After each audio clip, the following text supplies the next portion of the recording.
Kabajamuuf jaalatamuu maatii YouTube channel Furtuu App akkam jirtu nagaan koo kabajaa bakka jirtan hundumaatti nagaa qabachaa har'a barnoota baay'ee gabaabaa tokko isin qabadhee dhufee CapCut fayyadamnee akkamitti viidiyoo yeroo editii goonu vookaalii fi yookiin saawundii fi muuziqaasaa akkamitti gargar baasna kan jedhu wajjin laalla. Akkuma argitan CapCut seennee CapCutiin akka tasaa update yoon godhane taate update godhadhaa yookiin immoo Telegram channel Furtuu App irra dhaqaatii buufadhaan isiniin jedha. Kanaaf direct achi jira waan ta'eef baay'ee gaarii kan ta'e akkuma beekamu bakka new project jedhu irratti kilikii goonee gara keessaa seenna. Jalqaba irratti kanan isin gorsu new project irratti kilik gaafa gootan viidiyoo fudhachuun dursa yoo background fudhattanii dhuftan gaarii ta'a. Background fudhachuudhaaf stock viidiyoo bakka jedhu irratti kilikii gootanii akka kanatti waan baay'ee isinii tarreessa jala isaatti wantoota hedduu qaba. Green screen, intro wantoota garaagaraa qaba. Bakka background jedhu irratti kilikii gootanii background waan as jiran kana keessaa filattu. Background as jiran keessaa filattu. Background filachuun viidiyoo akka barbaadanitti akkasiin movement gootanii yookiin olii gab sirreessitanii akkasiin crop gootan isin gargaara. Kanaafuu fakkeenya background kanan filadhaa tokkosaa filattanii iddoo kana dhuftanii adii jettuun jechuudha. Iddoo adii jettaniin booda akkanatti isinii fida. Akkuma argitanii akkuma fidetti nu kaa'ee jira. Kanaaf goda isaa kana bakka ratio jedhu kanatti kilikii goonee ratio isaa sirreessina. Fakkeenyaaf YouTube dhaaf barbaade waan ta'eef 16:9 irra kaawwannee akkanatti nu fida. Nuti background irra kilik gadi goonee adda adda qabnee harkisnee yookiin zoomii goonee fuula iskiriinii sanaa goonna jechuudha. Akkanatti goonna. Yoo TikTok dhaaf barbaadan illee akkuma kanatti kan TikTok irraa kaawwattu jechuudha ratio isaa. Irra kanatti goonneen booda dheerina isaa hanga barbaanne xiqqoo harkisnee sirreeffachuu qaamnaa jechuudha. Hanga barbaachisan kan nu barbaachisu ta'uu baate boodas harkisnee sirreessuu ni dandeenya jechuudha. Erga kanatti sirreeffanneen booda gara xumuraa irratti deefannee amma viidiyoo fidannaa jechuudha. Viidiyoo fidachuun gaarii xiyya kanatti xunnee duubatti deebinee add overlay kan jedhu kanatti kilikii goonee viidiyoo fidannaa. Ammas add overlay jenneeni viidiyoo dhannee galaarii keenya keessaa fidannaa jechuudha. Viidiyoo irratti hojjechuu barbaanne. Idda background kaawwanneen booda viidiyoo yoo fidanne akka gaariitti editii gochuu dandeenya. Kanaaf viidiyoon ani isin barsiisuuf qopheesse kana waan ta'eef kana fudhannee deebinaa kanatti nuuf fida.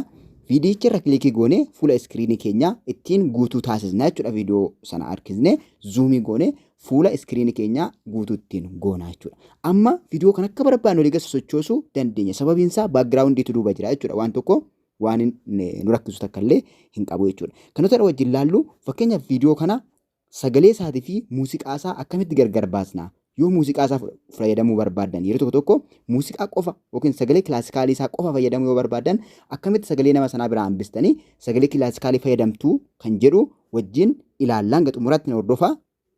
Laayikii sabiskiraayib gochuun akka hin daganne isiniin jedha. Muuziqichi isa kana. Uffannaan kee addaam simboon kee dabaalee bareenni fuula keessa daran natti caale kan si hawwu qabeessin arguun karaarraa bareenni si qofaam addunyaa kanarraa. Viidiyoo kana kilaasikaalii isaatii fi sagalee isaa adda adda baasuudhaaf gara jala isaa kana as harkifattanii jala kana akkuma argitan 1 2 3 4 5 6 irra jiru kana irratti vocal isolation kan jedhutu jira. Kunoo bakka xii jiru kana jechuudha. Isarratti kilikii goona. Isarratti kilikii goona. Adda viidiyicha irratti kilikii gooneen booda dhufnee isarratti kilikii goona. Gaafa isarratti kilikii goonu optionii lama kana nuu kenna jechuudha. Vocaalii fi vocaalii remove gochuu fi keep vocaalii jedha. Inni jalqaba irra jiru yookiin inni jalqaba irra jiru sagalee isaa qofa hambisuu yoo barbaanne sagalicha qofa hambisuu yoo barbaanne sarratti kilikii goona. Yeroo tokko rotate godhee yeroo muraasa rotate godhee isinii fida jechuudha. Hanga inni rotate godhee isinii fidutti yookiin hanga inni dhibba guutee lakkaa'ee isinii adda adda isinii baasutti in eegdu jechuudha. Lakkaa'aa jira jechuudha. Sagalee sana sagalee nama sanaa duwwaa fakkeenyaaf kongitan sagalee nama sanaa duwwaatu jira jechuudha. Bareenni fuula keessa daran natti caale kan si hawwu qabeessin arguun karaarraa duwwaatu jira jechuudha. Yeroo si jalqabaa fayyadamnu jechuudha. Sagalee sana qofa yoo fayyadamne sagalee isa kaan biraa balleessine sagalee sana duwwaa kilaasikaalii biraatti dabaluu dandeenya jechuudha. Yookaan immoo yoo muuziqaa duwwaa barbaanne yookiin sagalee kilaasikaalii sana duwwaa yoo barbaanne isa lammaffaa kana irratti remove vocal kan jedhu kana irratti kilikii goona. Isa lammaffaa irratti kilikii goona. Isa lammaffaa irratti gaafa kilikii goonu akkuma argitan ammallee akkuma isa duraa sana lakkaa'ee hanga 100% lakkaa'ee remove isa sana biraa nu godha jechuudha. Sagalee nama sanaa biraa balleessee muuziqaa sana duwwaa isaa nu hambisa jechuudha. Kana fakkaata jechuudha akkuma argitan kana fakkaata jechuudha. Biraa hambisee jira sagalee kilaasikaalii sana biraa haqee jira. Biraa haqee jira jechuudha. Kanaaf yoo barbaanne kilaasikaalii sana yoo barbaanne immoo vookaalii sagalee nama sanaa salphumatti fayyadamuu dandeenya jechuudha. Salphumatti fayyadamuu dandeenya. Kanaan booda irratti raayitii goona jechuudha. Yoo kilaasikaalii isaa barbaanne kilaasikaalii irratti raayitii goona.